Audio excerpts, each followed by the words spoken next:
Assalamualaikum warahmatullahi wabarakatuh. Kami dari kelompok 1 akan membuat video observasi mengenai lembaga pendidikan non formal, yaitu bimbingan Atin yang terletak di Lolong Belanti. Yang beranggotakan saya sendiri, Latifah Zahara dengan NIM 240055016, dan saya Martadila dengan NIM 240055017. Dengan saya Indah Gusna dengan NIM 240055014. Dengan saya Maulida dengan NIM 240055013. Saya Naila Idria Zaria dengan NIM 240055021. Dan saya Nesa Dwi Putri dengan NIM 240055022. Nama aku Anggun Hikmah Dewi dengan NIM 240055003. Baik, kami dari pendidikan non formal dari Fakultas Ilmu Pendidikan ingin melakukan observasi kepada lembaga-lembaga yang ada di masyarakat, khususnya itu kami ambilkan bimbingan belajar atau kursus. Jadi dari yang kami searching di internet itu kami menemukan adanya bimbingan belajar Atin gitu. Jadi dengan itu kami ingin mengobservasi dari lembaga ini gitu. Jadi kami yang mengetahui apa saja tentang bimbingan belajar Atin ini gitu. Jadi kami ingin bertanya, mungkin itu ada beberapa pertanyaan yang kami ajukan, dan kami minta izin kepada Abang juga membantukan untuk mengambil observasi ini sebagai tugas kami, project based learning sebagai akhir. Boleh? Jadi kita langsung ke pertanyaan. Langsung dulu ya. Iya, langsung aja pertanyaan. Baik Pak, pertanyaan pertama, sejak kapan berdirinya bimbingan Atin ini dan bagaimana proses berdirinya? Oke ya, terima kasih untuk rekan-rekan dari UNP, Prodi, Pendidikan dan Formal. Kalau bicara sejak kapannya, saya pun kan di sini memang masih belum terlalu lama. Tapi sepengetahuan saya, Atin ini berdiri tahun 2016. Tapi berdiri pertama itu bukan juga. Ini kan yayasan Islam. Jadi pertama kali ini Gak kelihatan kamu.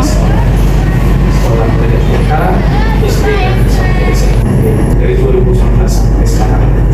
Kalau untuk berdirinya ketika tidak terkenal.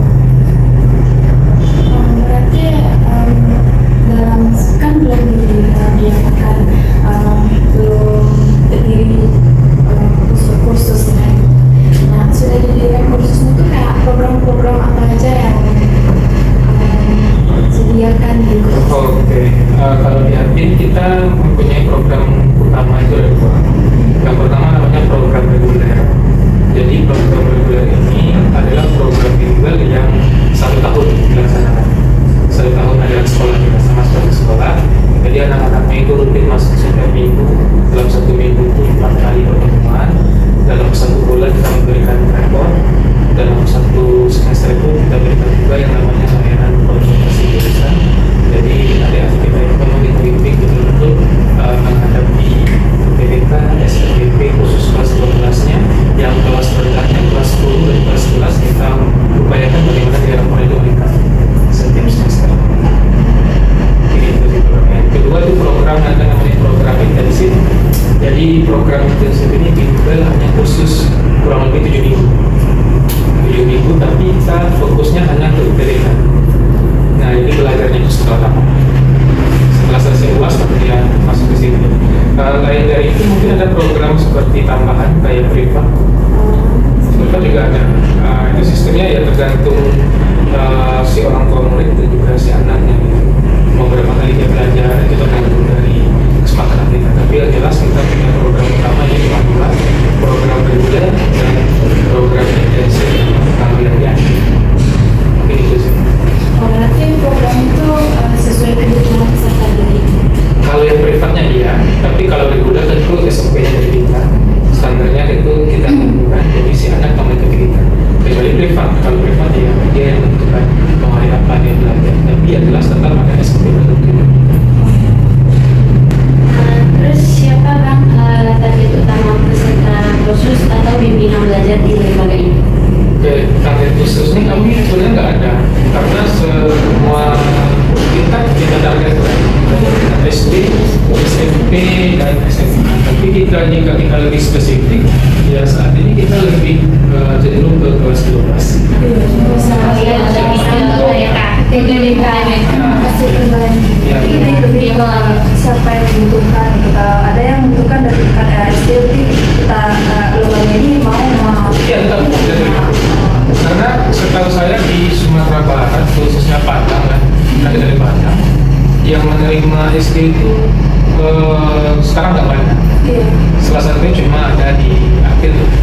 Kalau tempat lain mungkin nggak seperti Atin, dia membatasi cuma SMP dan SMA. Tapi kalau di Atin kita belajar tingkat SD, SMP dan SMA. semuanya. Iya, semua. Mungkin ya salah satunya. Ya, salah satunya mungkin Atin. Metode pembelajaran apa yang digunakan dalam penyampaian metode materinya? Kita kalau secara spesifik mungkin lebih menekankan ke pengajaran. Karena kalau di sekolah cenderung si guru menjelaskan materi. Ngerti nggak ngerti si siswanya kan yang materi itu tetap lanjut. Iya. Betul ya? Nah, tapi kalau di Atin kita pastikan dulu materi yang kita berikan itu sampai nggak dengan si anak. Jika si anak belum ngerti, misalkan ketika ada 10 orang di lokal, 1 orang yang belum ngerti, si guru tetap harus menjelaskan materi. Karena dia sampai benar-benar mengerti. Karena kan balik lagi dia di sini kan ada bayaran. Dan kita pun akan menjaga kualitas dalam pengajaran. Nah, satu lagi yang kami sampaikan ke pengajar harus ada chemistry antara pengajar dengan siswa. Ya, harus tetap lah hubungannya dengan seperti kakak dan adiknya lah kalau bisa seperti itu. Baiklah, jadi gimana bila Atin menyesuaikan pembelajaran siswa di Indonesia? Oke, kalau kita kan mengikuti kurikulum yang ada, sampai kan kita mengikuti kurikulum mereka ya. Dan memang di setiap sekolah kan itu berbeda-beda. Tentu kita tetap berikan yang wajib. Kalau seperti yang selalu apapun basic anak, kita berikan dari matematika, bahasa Indonesia, bahasa Inggris, dan untuk peminatannya yang misalkan di satu lokal tertentu, si anaknya satu lokal nih di sekolah, tapi kan nggak semua mapelnya sama. Nah, jika mereka ada tinggal di sini, seperti itu kejadiannya, kita berikan kelas khusus untuk anak-anak yang memang peminatnya sama, kita sediakan gurunya, tapi di luar jam belajar wajib. Itu namanya kalau kita ya itu ada namanya ya.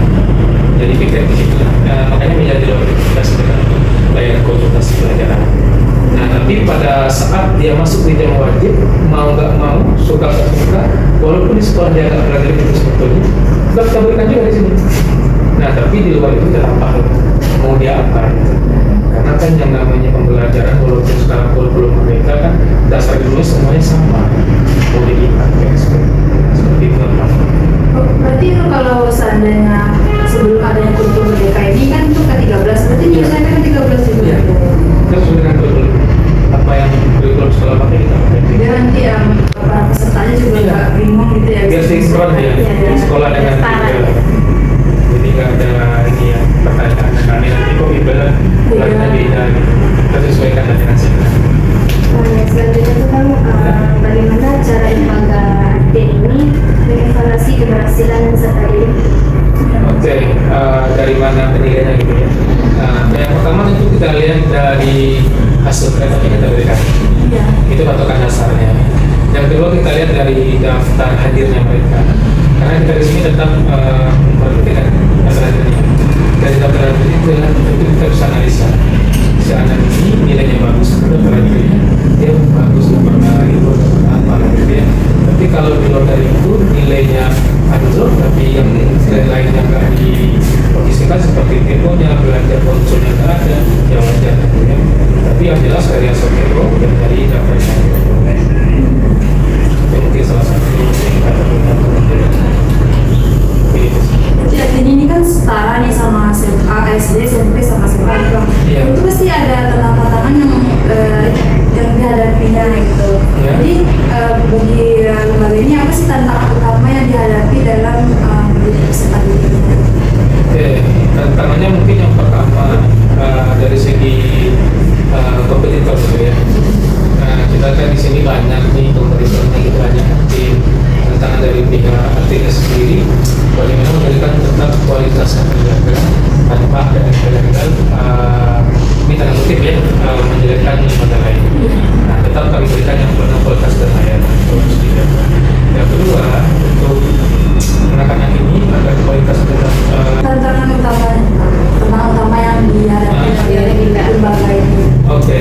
tantangannya tunggu dulu. Tantangannya dalam mencari siswa atau dalam Kayak tantangannya itu lebih dalam spesifiknya tuh kayak dalam mengajar peserta didik gitu. Kayak tantangan itu kayak misalnya kalau nggak mencari peserta didiknya juga bisa gitu. ya kalau mencari pesertanya yang jelas ada kompetitor Iya. yang bernama, tapi dari kami tentu tetap berikan yang terbaik dan yang kualitas yang kita berikan. Kedua, tantangan untuk siswa yang sudah ada di sini mungkinnya karena anak ini kan cenderung seperti mohon maaf ya, SMP dan SD ini kan sangat labil biasanya. Iya. Ya kadang-kadang mereka datang di sini dalam keadaan yang sudah letih, lelah, dan segala macam. Tapi kami tetap sampaikan anak-anak di sini, sambutlah mereka dengan senyuman. Ya, setuju nggak kamu dengan kira-kira? Iya. Karena kita lagi capek, lagi letih, lihat orang sini kan kita senang. Iya. Nah, itu yang pertama. Nah, yang kedua mungkin balik tadi ke pertanyaan tadi TTS tadi itu masalah bagaimana cara ngajar. Nah, kemistrinya harus ada. Nah, makanya harus sampaikan, harus dekat dengan si anak. Nah, mungkin kalau yang SMA kita mereka itu berbeda. Karena SMA kadang dia udah masuk masa bulannya. Kalau mereka datang di sini mereka malas-malas segala macam ya, tentu mereka berbeda. Mungkin salah satunya pengajar perempuan. Nah, mungkin bisa kayak curhat atau apa. Nah, kalau tantangan di luar yang lain-lainnya ya seperti yang saya sampaikan di awal tadi, kita tetap menjaga kualitas, mengutamakan layanan bagi mahasiswa yang baik, dan yang terpenting sosial media calon harus diajarkan itu dan seterusnya ya. Karena kan kontennya banyak. Nanti itu sih tantangan yang lain ya sejauh ini alhamdulillah sih nggak terlalu ini ya, Terus selanjutnya tuh apa sih harapan dari bimbing yang belajar ini terhadap pemerintah masyarakat dalam mendukung kelanjutan operasinya itu? harapan kami berarti. Iya, untuk peserta didiknya itu. Yang pertama untuk peserta didiknya Untuk masyarakat pemerintah atau masyarakat di sekitar ini untuk mendukung kelanjutan dari bimbing ini. Oke, ya tentu besar harapan kami dari pihak pemerintah ini masyarakat yang sekitar sini lah khususnya ya menyampaikan lah rekan-rekannya kalau ada tinggal di area Padang khususnya Lolong Banti namanya juga nanti dan kami pun selalu siap misalkan ada agenda apa gitu kami siap untuk membantu pemerintah misalkan kalau ada kegiatan atau masyarakat kami siap bantu untuk sponsor dan apapun lah termasuk tenaga ini dari pemerintah. Terakhir nih Pak, Iya. nah, apa sih pesan yang ingin disampaikan kepada calon peserta didik atau masyarakat umum tentang lembaga ini? Kayak pesan dari Pak? Pesan ke Kepada calon-calon peserta didik atau masyarakat yang ingin bergabung pesannya sih cuma ini ya tentang lembaga ini. Jangan memilih bimbel tuh karena nama besarnya aja. Iya benar. Belum tentu loh dengan nama besar akan menjamin si anaknya akan berhasil jadinya bagus dan segala macam. Yang kedua jangan memilih bimbel tuh yang karena dekat dari rumahnya, ya kan? Iya. Karena jangan memilih bimbel tuh yang ini ya apa maksudnya ikut-ikutan teman atau apa ya. Nanti kami sampaikan di sini bimbel-bimbelnya terus kami kepada adik-adik IMP karena saya pun sudah IMP. Insya Allah saya pastikan jika adil ini kita bicara kali yang lain. Kalau adil seandainya siswanya sudah daftar di sini, si orang tua sudah daftar di sini, kami akan bentuk tidak hanya akademis. Dan slogan kita ya nanti bisa dibaca ya teman-teman kesannya insya Allah lain dari itu kepribadian kita akan karena ini sekolah itu kan tidak hanya di bidang akademik ketika kita semua itu kita hanya saja walaupun di sekolah dia sudah dapatkan tapi di sini terus kami berikan seperti kayak siswa baru masuk jangan salah seperti mau pulang saling sama gurunya seperti bercandanya itu kita coba kita perhatikan karena ini tidak hanya sekedar tinggal tapi lebih dari itu sebetulnya dan insya Allah kita akan terus memperlihatkan bagaimana caranya nanti berlatih dikenal oleh masyarakat luas khususnya Sumatera Barat. Biasanya itu kan kalau di bimbel itu kan habis sekolah mereka belajar cuma doang kan. Kalau di bimbel ini nggak bang kayak kegiatan lain selain belajar? Ada. Yang pertama kami mempunyai namanya seminar spiritual. Nah, jadi semacam kayak kajian. Nah, jadi tidak hanya siswa yang kita undang, namun orang tua siswanya kita undang. Itu biasanya kita adakan di contoh tempat yang kita sepakati bersama, tapi 2 tahun belakang kita selalu adakan di hotel biasanya. Nah, nanti kita undang orang tuanya, kita berikan seminar spiritual hati itu. Jadi itu kita datangkan ustazah memberi kajian rohani. Sekolah itu akan membantu membangkitkan nilai-nilai spiritual dalam diri kita. Dan itu insya Allah memang tidak rutin setiap bulan ya, tapi kami selalu adakan setiap tahun.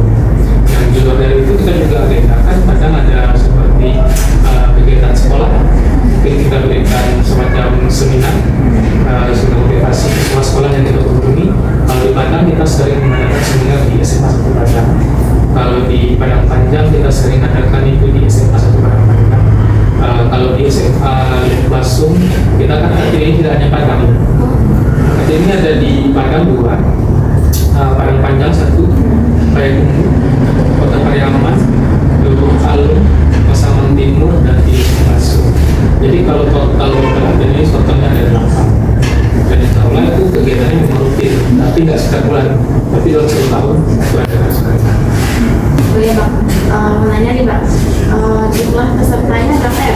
Nah, kalau untuk jumlah peserta seminar, memang nggak persis saya tahu berapa, tapi yang jelas kurang lebih dari 30 orang. Itu pasti lebih dari 30 orang, karena ada siswa, ada wakil siswa juga. Dan itu insya Allah kita akan terus ikutnya setahun. Nah, yang pertama itu kan seminar spiritual sakti, itu kita datangkan memang ustaz atau ustazah yang mengisi materi. Kalau yang seminar motivasi ke sekolah, memang kita datang ke sekolah yang memang kita kerjasamanya memang sudah terjadi bagus pikirannya. Kita berikan motivasi di sekolah tertentu yang memang kita berikan. Jadi kesimpulannya dari pembelajaran ini, selain yang berdiri awalnya itu berdiri kan 2016, Ya, bukan cuma di belajar tapi sebuah bentuk dari yayasan. Yayasan Islam Terpadu. Baru 2019 baru berdiri ada Tinggalnya kalau sekolahnya 2016. ini kan awal sekolahnya sebelum namanya Aktif juga. Setelah itu program-programnya juga ada reguler, Ya. intensif dan privat. Ya, betul. Target utamanya itu enggak menjurus kemana pun, tapi Ya. seluruhnya mencapai seluruhnya Ya. sesuai kebutuhan dari peserta didik. Ya, betul. Ada pun kayak selain cuma belajar, di Bimbel ini juga menyediakan itu namanya seminar spiritual dan Ya. seminar ke sekolah-sekolah gitu. Ya, betul. Terutama targetnya juga sering ke SMA 1 Ya, dan SMA 1 Padang. Jadi selain ini nih mungkin sesuai dengan jurusan kami ya, karena kami di perkuliahan itu bukan cuma di jurusan pendidikan non formal ini bukan cuma belajar tentang bagaimana di sekolah, tapi kami mempelajari tentang bagaimana di masyarakat. Jadi dalam kasus ini karena kami bertanggung jawab di dalam lembaga, jadi artinya yang kami tuju, karena menurut kami kayak hati itu juga udah nggak asing lagi di dunia semua. Mungkin terakhir terima kasih banyak kepada Wawan telah mau terima kami sebagai mahasiswa yang ingin mengobservasi salah satu lembaga di masyarakat. Saya ucapkan terima kasih banyak kepada Bapak Wawan dan teman-teman semua, dan kakak-kakak juga di depan kamera. Dan terima kasih banyak ya Kak, sudah mau menerima kami untuk melakukan observasi ke bimbingan belajar aktif. Cuma gini, adik-adik Mungkin khususnya. kalau ada saran dari Abang Iya, iya. atau penambahan. Mungkin apa ya? Mungkin saran dari sedikit. Kuliahlah yang sungguh-sungguh. Karena kita tidak tahu kan masa depan seperti apa. Iya. Kalau kita bersungguh-sungguh hari ini, insya Allah hasilnya pun sungguh-sungguh. Tapi kalau kita berlalai-lalai, masa depan kita akan lalai. Dan kita sama-sama belajar hari ini untuk masa depan yang lebih bagus ketika biasa. Dan kan bisa 5 tahun ya Bang ya. Amin.